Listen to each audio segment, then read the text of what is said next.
Well, hello. Thank you so much for joining us for this weekend edition of Hebrew Word Study.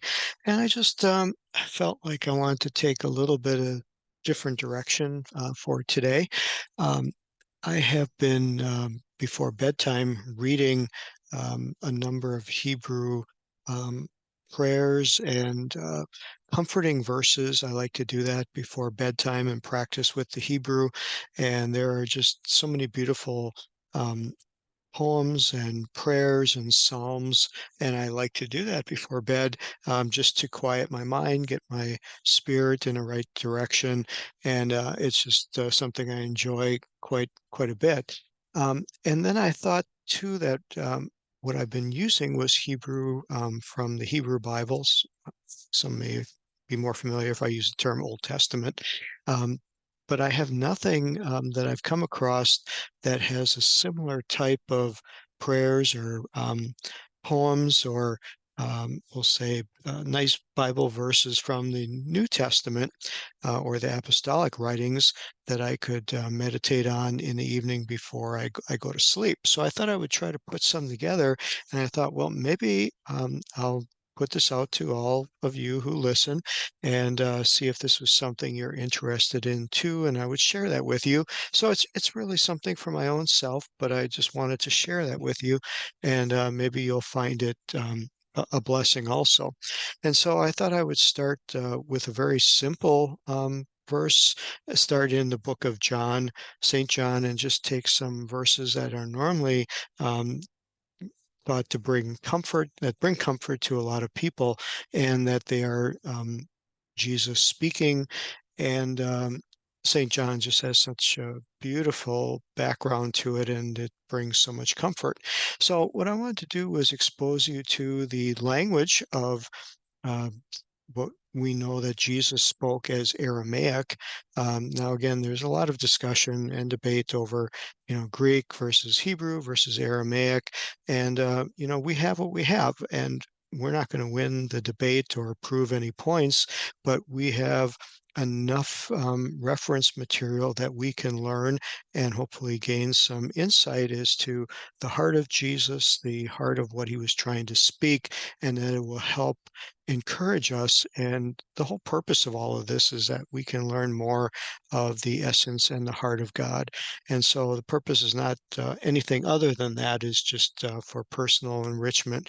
And so, from this viewpoint of where these lessons are going to go, we're going to look at it from an Aramaic or Syriac. You may see those two words used or hear them used, and they are simultaneous, meaning virtually the same thing. And I'll explain more of that as these lessons go along. But what you see on your screen here is the website, dukrana.com. It has the Peshitta, which is the Aramaic, Syriac, New Testament. It's as close as we can get to the words that Jesus may have spoken in the tone that he might have used when he spoke. And so I thought it would just be comforting to me to be able to read these before I go to bed at night and understand, at least put this together, that these were words that Jesus could be speaking and could have spoken to the crowds there in their native language, in the language that was the common language of the time, which was Aramaic. And so it's with that premise that I want to start sharing this with you. And what we're going to look at today is St. John chapter 8 and verse 32. And of course, down here is the English, and the verse is very familiar to most of us. And you shall know the truth, and the truth shall set you free, in the King James Version. Here, this is the Eldridge version, and that uses the word liberate. So a very short passage. We're just going to, I want to read through this to give you a little indication of how it sounds. You can listen to it over and over if you want to try practice reading it. What you'll see here on the top is the Estrangela script, which is a Syriac script, and beneath it are the same letters but in an Ashuri Hebrew script. So as you're transitioning from Hebrew to Syriac or Aramaic, using the Hebrew script might be more conducive to you. And the little things above here that look like little palm trees and little eye teardrops, those are the vowel pointings that correspond to the Masoretic vowel pointings down below. So you'll pick that up quick enough. So anyway, this would be ve tedunu sharara vehu sharara necharakun. So that's how it would sound approximately, as much as we know. No one, again, knows exactly how it was. These vowel pointings were put in a little bit later, but it gives us a feel for it. And you get to hear this over. The Vitedun Sharar Vehu Sharar Necharakun. And just the melody of it just has a beautiful, beautiful melody. So as we unpack this and just take a quick look at these words here, we're going to find something that was very interesting to me. We're going to look at the two words that are basically, there's three words in here. The word to know, the word for truth, and the word for free. And so when we look at this word to know, we see that it comes up as the word yada, which for the Hebrew is very familiar to those of us that have been studying the Hebrew. This yada is used throughout the Hebrew Bible. It is the word that is used, first of all, when Adam knew his wife. He yada his wife Eve, and they then had their first son, Cain. So this word to know the truth, to yada the truth, is very, very interesting that it has the idea of a very, very close association. Um, it's a knowledge, it's a finding out, it's a discovery, but it also can mean love. It can also mean coming into an intimate relationship with. We see that this word is in an imperfect form. That's why it's translated as you shall know, talking about a future uncompleted action, something you would grow into, that you would grow into this relationship, this yada, with this word that's called truth. And it's sharar, which is, again, a very interesting understanding of what is truth? You're familiar with the very common phrase that Pilate used during the examination of Jesus, and where he says, "What is truth?" Now, we may not have a great definition of truth. Our definition of truth may be somewhat colored and flavored by our current society that we live in, 21st century, our cultural backgrounds. Truth can be quite elusive in a way. We all know basically what we think it means, but let's look into the word here and see if it can give us any closer understanding. So as we click on this ID number, we unpack this word for truth. We find that it is the letter Sheen and Resh, Shar. And again, when we look at the unpacking here, it just says truth. It really doesn't give us an understanding of where we're going with this and what its origins might mean. So we're going to look to the dictionary of the Targumim.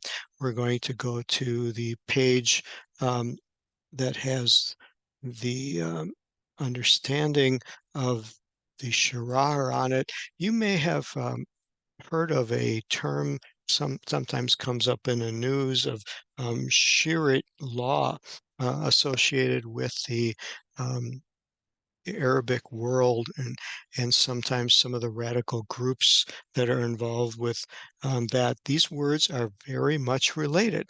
And so as we look closer to um, the sheen and the resh, as I scroll down, and we're looking for that resh to come up here. And so clicking on this resh, we see here that this word has some very interesting meanings. Looking at page 1634, where it has the exact spelling of what we're looking at here, we see it's related to a knot, a chain, an umbilical cord, something connecting, something where um, sustenance is flowing through. That would be the idea of an umbilical cord.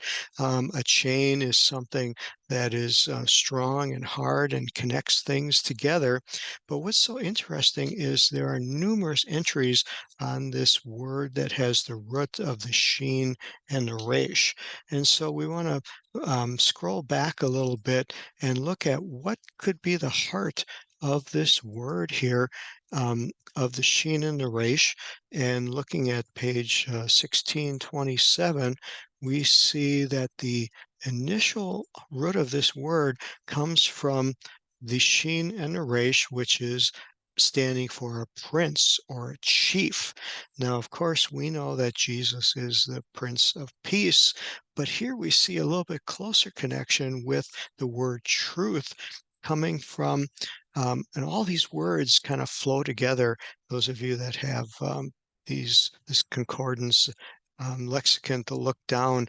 I encourage you to look at all of the sheen and resh words because they all kind of build upon this understanding that this word sharar for truth is tied together with someone who's in authority and someone who is bringing sustenance, bringing a light, bringing a better understanding. And of course, that gives us a maybe a turn of the millennium understanding of what kind of truth they are talking about here and where it flows from.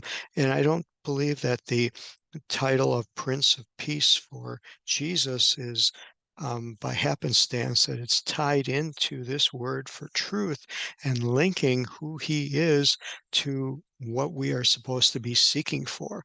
Remember, the first word for knowing is to have an intimate relationship with, to get to be on um, positive terms and grow in this understanding of our Prince, of our one who's sustaining us, who is giving us the words by which we live by.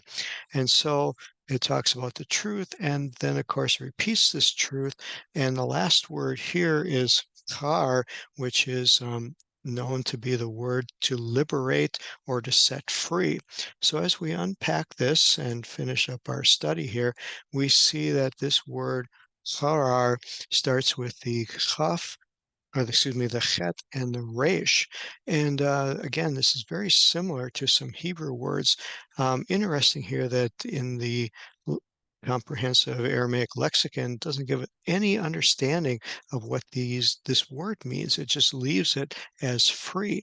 But when we look into the dictionary, the Targumim, and we look up the chet, and then we look up the um, Raish after that, we see something, really, really interesting that there's a link here to some words that we're very, very familiar with that are used quite often in the Hebrew, and that is the words that come for to be burned, to be hot, to cause heat, to melt away, heat to um, refine things. And so we're going to get to page 506 here and start our study on this word. Excuse me while I click to that. Okay, it says to be set free, but there are many other words associated with it. It's to perforate. It is to be stir the fire, to burn. And think of what God's word does when it gets inside of us and begins to work and bring conviction. And the other part of this are just some beautiful understanding that the word means to break through. It means that something to liberate, of course, but to perforate, to set free, to allow this burning, this zeal that's inside to have its way in us. And that's what this association of falling in love with the Prince of Peace, who feeds us his word, which causes a burning inside of us, which separates us from all of the trappings of this world, which through the beauty of repentance causes us to free ourselves from all of the things that have us bound. And so much packed into this verse. The truth will liberate you, but maybe we have a better understanding of exactly how that happens. And it's just something beautiful to think on as you're going to sleep and looking at these words and thinking on how this relationship that God has given to us can truly, truly set us free and give us peace. So God bless you. I hope you have a great rest of your weekend. And thank you so much for finding enjoyment and being a part of this study. Bye bye.